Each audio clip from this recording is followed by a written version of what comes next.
2017ன்னு நினைக்கிறேன். கிட்டத்தட்ட எழுத்தாளர் ஜெயமோகனோட படைப்புகளை படிக்க ஆரம்பித்த ஒரு 3-4 வருஷம் இருக்கும். அப்போ 2017 அப்போ அவருடைய இன்றைய காந்தி அப்படிங்கிற ஒரு புக் வழியாக சில புரிதல்கள் கிடைச்சது காந்தியை பற்றி.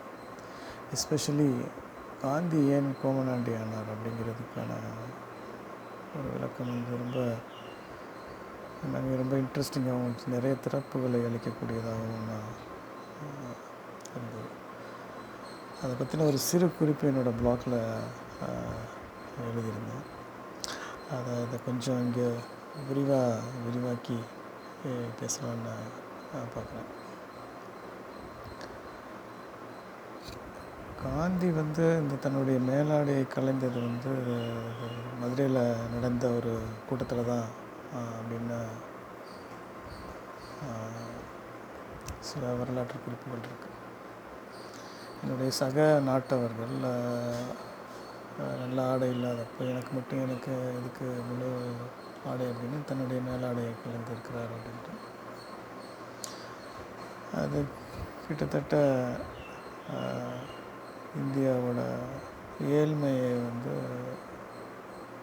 பிரதிநிதித்துவப்படுத்துகிறார் அப்படிங்கிற ஒரு சித்திரம் பொது வெளியில் வரையப்பட்டது.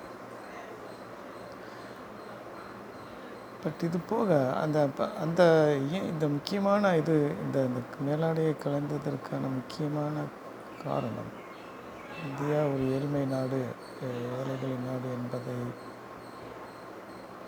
வெளியே சொல்கிறதுக்காக மட்டும் கிடையாது. இந்தியா ஜனநாயகத்துக்கும் தயார் என்ற ஒரு ஸ்டேட்மெண்ட் அது அப்படிங்கிறது இந்த புத்தகத்தில் வருது. என்னென்னா இப்போது நம்ம இதுக்கான காரணம் என்ன அப்படின்னா, இது நான் இன்னொரு புத்தகத்துக்கு போக வேண்டியது இருக்குது.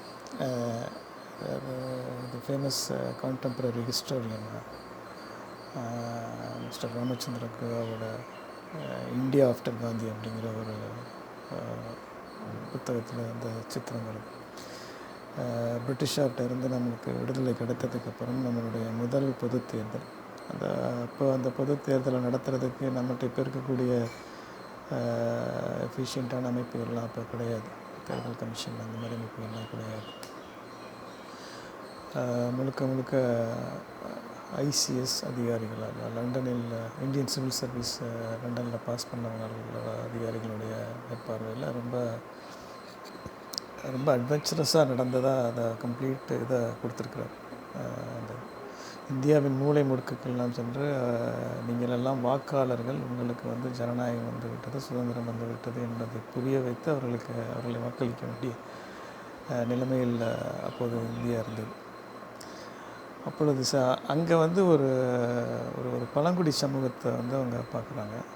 அவங்களோட ஒவ்வொருத்தர்கிட்டும் பேர் கேட்டு எழுதுகிறாங்க. இந்த மாதிரி உங்கள் பேர் சொல்லுங்கள், நீங்கள் ஓட்டு போடணும் அப்படின்ட்டு. அவர்களுக்கு தனியாக ஒரு பெயர் கிடையாது.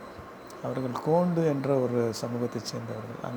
அங்கே இருப்பவர்கள் அனைவருமே கோண்டுகள் தான்.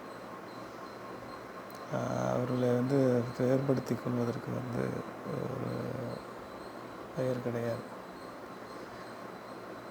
ஸோ இதுதான் இந்தியா முழுக்க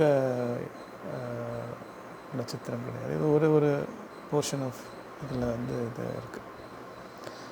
இன்னமும் தன்னை ஒரு தனி மனிதனாக உணராத ஒரு சமூகங்கள், தன்னை ஒரு குழுவாக மட்டுமே உணரக்கூடிய ஒரு சமூகங்கள் அப்பொழுதும் இந்தியாவில் இருந்துகிட்ருக்கு.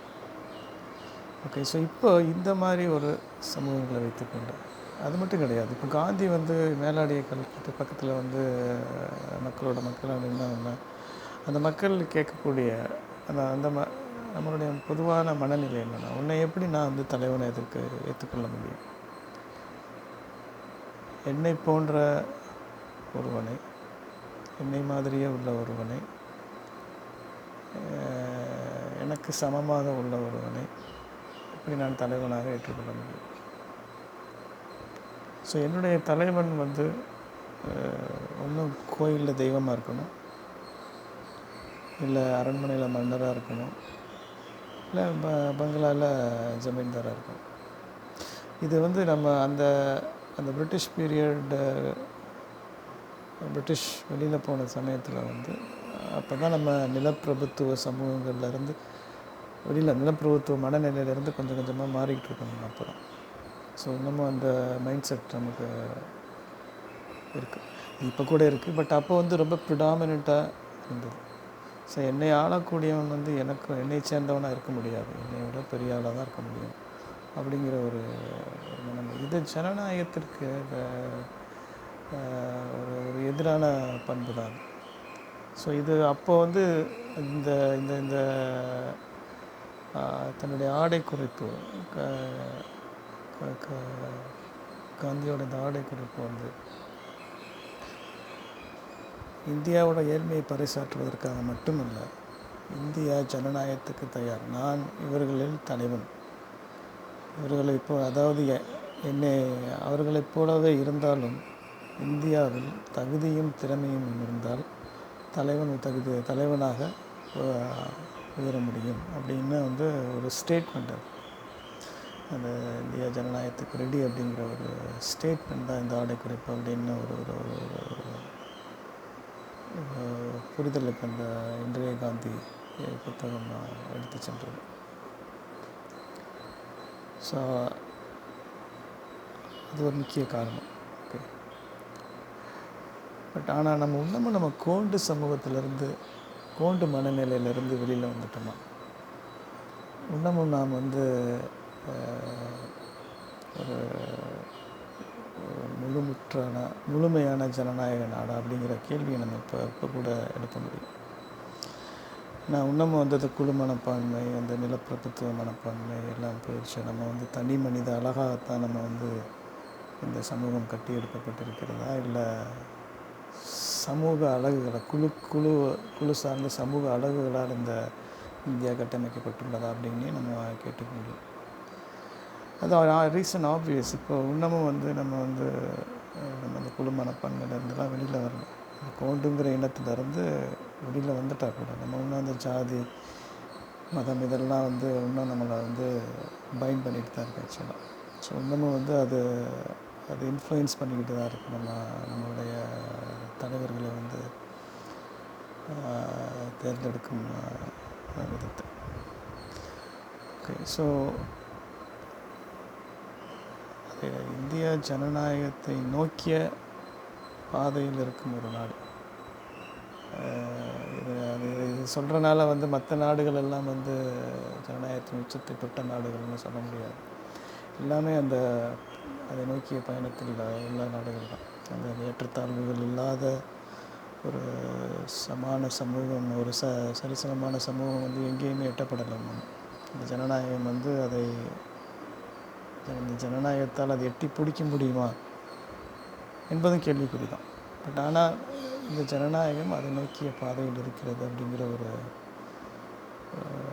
புரிதலுக்கு நம்மளால் வர முடியும். ஆனால் இதையொட்டியே இதை புரிஞ்சுக்கிறதுக்கு இன்னும் நம்ம வந்து கோண்டு மனப்பான்மையில் தான் இருக்கோம். நம்மளுடைய நான் மதிக்கப்படக்கூடிய தலைவன் என்னை விட உயர்ந்தவனாக இருக்கணும் அப்படிங்கிற ஒரு மனப்பான்மை வந்து ரொம்ப சிம்பிளாக ஒரு சில எக்ஸாம்பிள்ஸ் மூலமாக புரிஞ்சுக்க முடியும். நீங்கள் பெரிய ஸ்டார் ஹோட்டலுக்கு போகும்போது கூட பெரிய அந்த ரிசப்ஷனோட இருக்கக்கூடிய அந்த கிளாஸ் டோர் வந்து ஒரு 10-12 அடி இருக்கும். அதுக்கு ரொம்ப கீழே நின்று ஒரு சிப்பந்தி திறந்து விட்டுக்கிட்டு மாதிரி ஒரு பெரிய ஒரு கற்கள் ரொம்ப கீழே இருக்கிற மாதிரி ஒரு 5 அடியில். ஓகே, அவர்கிட்ட அப்போ நீங்கள் ஒரு ஆடி காரில் அங்கே போய் இறங்குறதுக்கு, அந்த கண்ணாடி டோருக்கு முன்னால் இறங்கும்போது, ஒரு ஃபோர்ட் ஃபியஸ்டா காரில் போய் அங்கே இறங்கும்போது உங்களுக்கு கிடைக்கக்கூடிய மரியாதையினுடைய நுண்ணிய வேறுபாடு தான் இன்னும் நம்ம வந்து முதல்ல ஜனநாயக நாடாக நம்ம மாறிட்டோமா இல்லையாங்கிறதுக்கு ஒரு இண்டிகேஷனாக இருக்க முடியும்னு நான் நினைக்கிறேன். ஏன்னா இந்த நுண்ணிய வேறுபாடை காமிக்கிறது வந்து ஒரு நம்ம நினைக்கிற மாதிரி ஒரு பெரிய உயர் ஜாதியில் இருக்கிறவங்களோ இல்லை பெரிய பொருளாதாரத்தில் பெரிய லெவலில் இருக்கிறவங்களா இருந்தால் நம்மளால் அண்டர்ஸ்டாண்ட் பண்ண முடியும். ஓகே, அவங்க இப்படி தான் இருப்பாங்க அப்படின்னு. பட் ஆனால் தன்னுடைய பொருளாதார இந்த சிப்பந்தி வந்து தன்னுடைய பொருளாதார அடுக்கில் வந்து ரொம்ப கீழே இருக்கிறாள். அவர்னாலேயே வந்து இந்த இந்த டிஃப்ரென்ஸை வந்து ரொம்ப எக்ஸ்பிளிசிட்டாக காமிக்க முடியுது. பிகாஸ் இந்த சமூகத்தினால வந்து அந்த இந்த வேறுபாடுகள்னால ரொம்ப இம்பேக்ட் ஆகக்கூடிய ஒரு ஒரு லேயரில் இருக்கக்கூடிய ஒரு ஆள் அந்த சிப்பந்தி. அவர்னாலேயே அந்த வேறுபாடுகளை காமிக்காமல் இருக்க முடியல. அடிக்காரில் வந்து அவன் பெரிய ஆள், அவன் ஃபோர்டில் வந்து அவன் வந்து சின்ன ஆள் அப்படிங்கிற ஒரு இது அந்த இது இன்னும் இருக்குது. அந்த இயல்பாகவே வந்து இது நம்ம நாட்டில் மட்டும் கிடையாது, எல்லா நாட்டிலையும் அந்த அந்த இந்த டிஃப்ரென்ஸ் வந்து காமிக்க முடியுது. ஸ்டேட்மெண்ட் வந்து உங்களோட economic status, social status based on your based on your caste, religion, அது still it plays a role. அது இன்னும் நடந்துக்கிட்டு தான் இருக்காது. ஓகே, ஸோ இது இருக்கும்பொழுது நம்ம வந்து முழுமையான ஜனநாயக நாடு அப்படின்னு, ஜனநாயகங்கிறது வந்து தனி மனித அழகை கொண்டு அடிப்படையில் தனி மனிதனை வந்து அடிப்படை அழகாக கொண்ட ஒரு ஒரு ஒரு கட்டமைப்பு. ஆனால் அங்கே இன்னமும் வந்து அந்த இது வரலை அப்படிங்கிற மாதிரி தான் அந்த நம்ம உணர முடியுது. இதே சமயத்தில் ஸோ அந்த சிப்பந்தியை விட்டுருங்க. ஓகே, அந்த சிப்பந்தி வந்து he's showing an indifference to Aadi and fort Fiesta. Okay, அந்த கார் தான் தெரியுது, அது காரில் இருக்கக்கூடிய மனுஷங்கள், அந்த காரை வச்சு அந்த மனுஷங்களை இது பண்ணுறான் அப்படின்னு வச்சுக்கோங்க. பட் ஆனால் அந்த காரில் இருக்கக்கூடியவங்க வந்து எதுக்கு இந்த ஃபோர்ட் ஃபியஸ்டாவில் இருக்கக்கூடியவர் வந்து ரொம்ப புண்படுவார். எதுக்கு புண்படணும்? இந்த பக்கம் திருப்பி நம்ம வந்து சிப்பந்தியை குறை சொல்கிறதுக்கு, சிப்பந்தி மணி தப்பு இருக்குதான், அவரோட இதுவும் தப்பு தான். பட் ஆனால் அவர் காட்டுற மரியாதை குறைச்சல்னால நம்ம அதனால் புண்பட முடியும் அப்படின்னா நம்ம உண்மையிலேயே சுதந்திரமானவர்கள் தானா? நம்மளுடைய தேர்வுகள் சுதந்திரமானது தானா? நம்ம தலைவரை நம்ம சுதந்திரமாக தான் தேர்ந்தெடுக்கிறோம் அப்படின்னு வரிசையை கேட்டுக்கிட்டே போகலாம். ஓகே, உங்களோட வாழ்வும் உங்களோட இருப்பும் வந்து அடுத்தவனுடைய கண்ணசைவில், அடுத்தவன் உங்களை பார்க்கக்கூடிய விதத்தில் தான் இருக்குது அப்படின்னா நம்ம கிட்டத்தட்ட அடிமைகள் தான். நம்ம சுதந்திரமானவர்களே கிடையாது. ஸோ நம்மளுடைய தேர்வுகள் எப்படி சுதந்திரமானதாக இருக்க முடியும் அப்படின்னு ஒரு கேள்வியை கேட்டுக்கலாம். ஸோ இது ரொம்ப முக்கியமான ஒரு இருத்தலியல் பிரச்சனையாக வந்து சார்த்தர் அப்படிங்கிற ஒரு ஃப்ரெஞ்சு ஃபிலாசபர் வந்து சுட்டி காமிக்கிறார். ஓகே, ஸோ இப்போ இது ஜனநாயகத்துக்கூட மிக அடிப்படையான பண்பு தனி மனித அழகு மட்டுமில்லை, அந்த தனி மனிதனுக்கு இருக்கக்கூடிய சுதந்திரம், அவனுடைய தேர்வு வந்து சுதந்திரமானதா, அசலானதா அப்படிங்கிறதையும் வந்து அவர் வந்து கேள்வி கேட்குறார். ஓகே, ஸோ அந்த இது ரெண்டையும் விட்டுட்டால் நம்ம வந்து அந்த அசலான தேர்வை எடுக்கக்கூடிய மனிதர்களாக ஆகக்கூடிய பயணத்தில் தான் நாம் இருக்கிறோம் அப்படின்னு தான் நம்ம நம்ப வேண்டியது இருக்குது. ஸோ வெகு விரைவில் அந்த முழுமுற்றான